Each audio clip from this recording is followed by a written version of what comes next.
Tekrar kanalıma hoş geldiniz. Bu videomuzda biber nasıl yetiştirilir, biberlere doğal gübre nasıl verilir, biber fidesi ipe nasıl sarılır ve biberden yüksek verim nasıl alınır sorularına cevapları uygulamalı olarak buyurun birlikte izleyelim.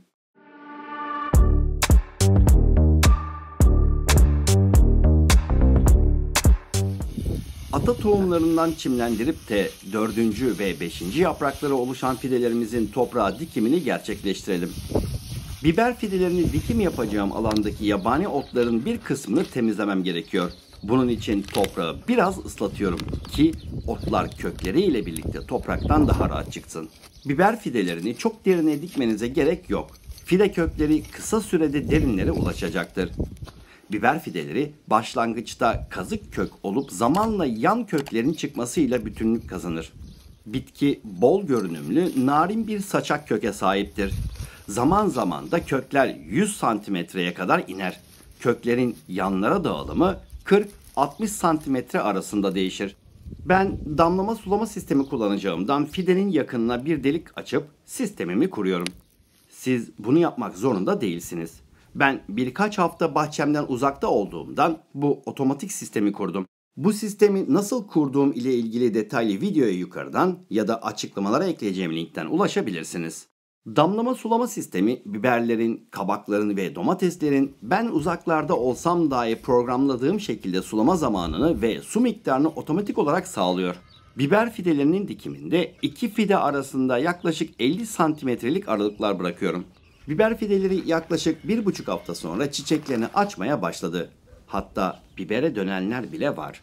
Ben bu dönemden sonra gübre vermeye başlıyorum.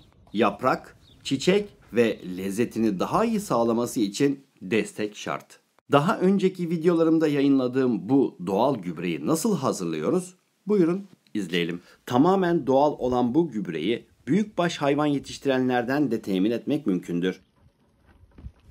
Yanmış hayvan gübresi değil. Direkt büyük başların altından toplanan dışkılardan bahsediyorum. 3-4 gün kurumuş olması yeterlidir. 5 litrelik bir pet şişenin içerisine ölçü olarak 2 su bardağı kadar koymanız yeterlidir. Keçi veya koyun gübresi koyacaksanız 1 su bardağı yeterlidir. Ahır gübresi bitkilerin gelişmesi için gerekli besin maddelerini sağlar. Hazımlı ve sulu bir gübredir. Toprakta 3-4 yıl etkinliğini devam ettirir. Sulandırıldığında bu süre uzar ve toprağın kabul edeceği forma daha rahat ulaşır.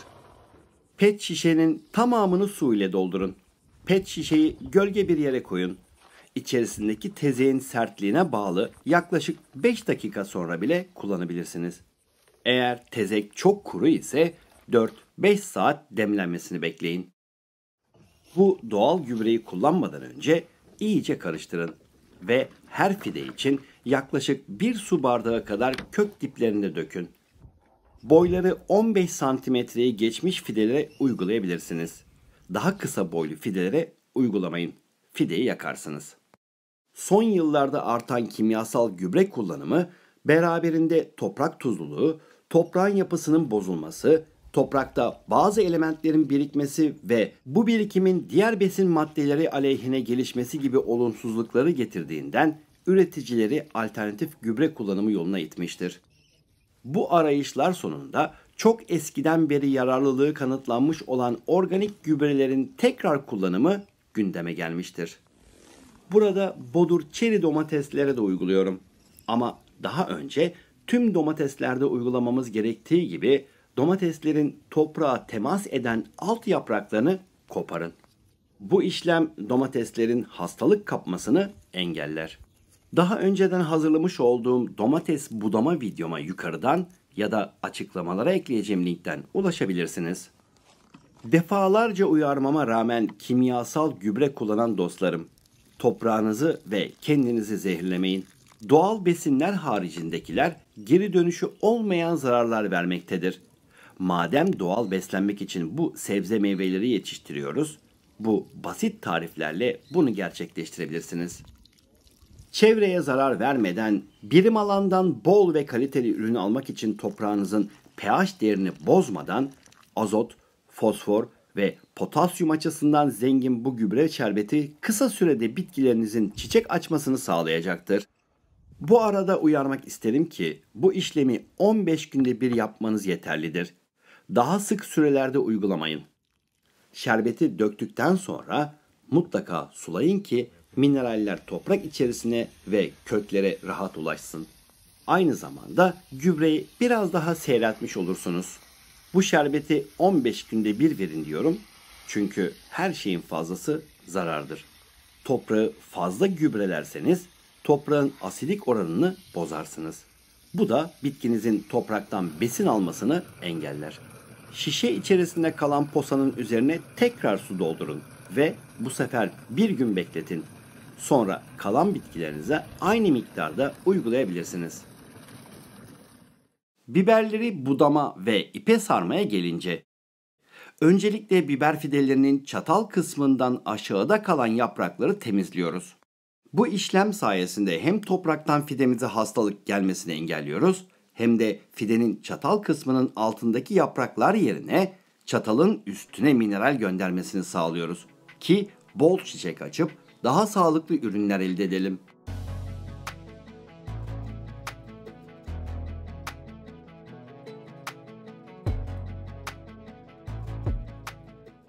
Biberlerin dik durması için bu şekilde desteklerseniz fideniz sağa sola devrilmeden boylarını uzatmaya devam eder. İpi fidenin bir üstünden bir altından geçirin. Dönüşünde de tam tersini yapın. Fidenin gövdesine ip bağlayıp sopaya sabitlemekten daha iyidir. Gövdesine ip bağlarsanız fide zarar görebilir.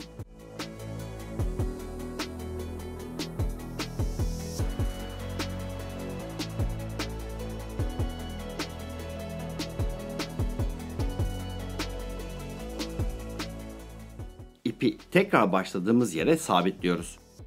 Daha sonra ipin sağına ve soluna birer düğüm atın. Benim bulunduğum yer çok rüzgarlı olduğundan bu şekilde sabitliyorum. Bu sayede hiçbir yere devrilme şansı olmayacaktır. Bir hafta içerisinde fidelerde biberler görülmeye başladı bile. Bir de fidelerin dibine yumurta kabuğu koyarsanız kalsiyum desteğiyle süper olur. Yumurta kabuğunu fırında 200 derecede 10 dakika pişirip rondodan geçirdikten sonra koyun. Daha önceki videolarımda anlattığım gibi yumurta kabuğunu direkt toprağa katarsanız hiçbir faydası olmaz. Tamamen doğal gübrelerle elde ettiğimiz biberlerimizi topluyoruz. Fide üzerinde kesinlikle biber bırakmayın. Oldukça toplayın ki biber fidesi üzerinde biber olmadığını hissettiğinde neslini devam ettirip tohum vermek için daha çok biber üretir. Bu detayı sakın unutmayın. Bir videonun da sonuna geldik. Devamı gelecek olan videolarda sizlere doğal gübre tariflerini vereceğim. Bu videoyu paylaşın ki herkes görsün ve altına yorum yapın. En azından basit bir teşekkür veya bir öneri gibi geri bildirim yazın.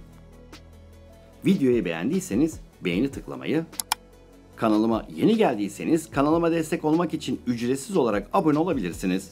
Yeni videolardan ilk siz haberdar olmak istiyorsanız kanalıma abone olup zili aktif etmeyi lütfen unutmayın. Bir sonraki videolarımda görüşmek üzere.